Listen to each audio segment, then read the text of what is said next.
সভাপতি কথা বলছেন আমাদের প্রিয় ভাই, প্রিয় মুফাসসির ডক্টর আবুল কালাম আজাদ বাশা। আসসালামু আলাইকুম ওয়া রাহমাতুল্লাহ।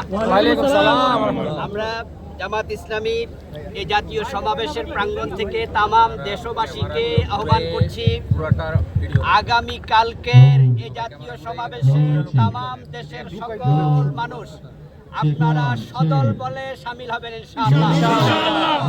আগামীকাল জামাত ইসলামীর এই সমাবেশ হবে তামাম ঢাকায় উৎসব মুখর। এই সমাবেশ শুধুমাত্র সোহরাওয়ার্দী উদ্যানেই সীমাবদ্ধ থাকবে না, এই সমাবেশের প্রাঙ্গণ হবে পুরা ঢাকা শহর।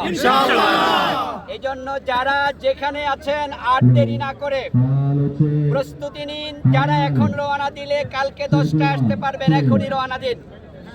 যারা রাতে রওনা দিলে আসতে পারবেন তারা রাতে রওনা দিন, কিন্তু ফজরের পরে আর দেরি করা যাবে না, কেউ ঘরে থাকা যাবে না।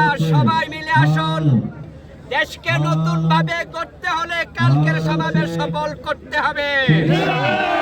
এই 7 দফা দাবি সরকারকে বাস্তবায়ন করতে হবে। আমরা ফ্যাসিজম দেখেছি, নতুন কোন ফ্যাসিজম দেখতে চাই না। এক চাঁদাবাজ থেকে আরেক চাঁদাবাজের হাতে দেশ তুলে দিতে চাই না। কালকের সমাবেশ সফল হোক, সফল করতে হবে, এই প্রত্যাশা রেখে আমি শেষ করছি।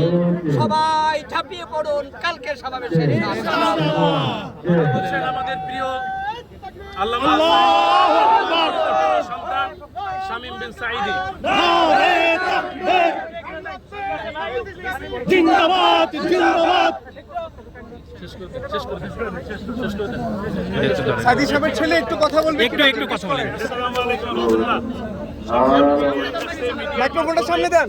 গোটা বাংলাদেশের সকল জনগণের কাছে আমরা মেসেজ পৌঁছাতে চাই, আগামীকালের 30শে জুলাই শনিবার দুপুর 2টার সময় বাংলাদেশ জামাত ইসলামী জাতীয় সমাবেশ।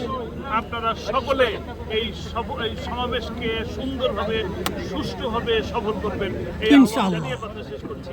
আসসালামু আলাইকুম ওয়া রাহমাতুল্লাহ।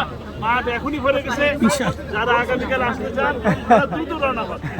ইনশাআল্লাহ আগামীর এই সোহরাওয়ার্দী উদ্যান আশা করতেছি এইটা আমার দেখা মিশরের ঐতিহাসিক তাহরির স্কয়ারের উপরে। ইনশাআল্লাহ আসুন। ইনশাআল্লাহ আলেমরা আছে, খতিবরা আছে, মুফাসসিররা আছে। এই দেশটা ইনশাআল্লাহ আবারও স্বাধীন হবে ইনশাআল্লাহ।